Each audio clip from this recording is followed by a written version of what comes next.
Hey everyone, welcome to another video. In this video, I'm going to show you how to add social media links in WordPress website header.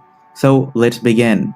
Now, in order to add social media buttons in the header of your WordPress website, make sure that you are logged into your WordPress dashboard. However, if you don't have a WordPress account already, make sure that you check the link in the video description to get started with a free account. Now, as you can see, I'm currently in the dashboard. And if I hover over the appearance on the sidebar, I will find lots of options, and I will also find a header option. Now, you will not find the header option in most of the themes because this is available in very few themes. Now, I'm not going to go through all that process. I'm just going to show you how to add social media buttons in header.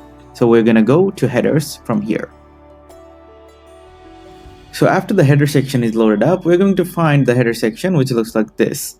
However, we have nothing to do over here, so we are going to click back, and then we are going to scroll down to social menu.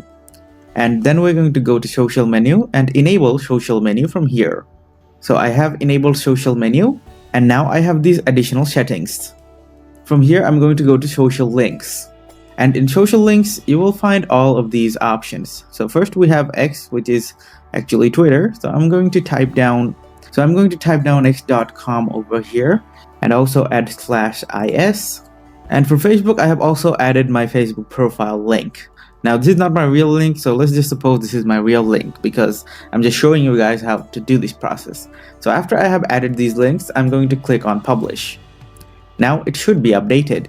Now I will open the website by right-clicking here and opening a new tab. I already have one open, so I'm going to close this one. So as you can see, my website is ready. So if you add the link to your real Facebook profile, then your Facebook profile will be linked to this social media button. Thus, you will be able to add any social media buttons right over here. Well, not any. We have some presets right over here, which is X, Facebook, Facebook group, Slack, Threads, Pinterest. Well, we have lots more, so I'm not going to read them all. So that is how you can add social media buttons in your header. So guys, if you found this video helpful, please leave a thumbs up and subscribe to our channel for more helpful videos like these.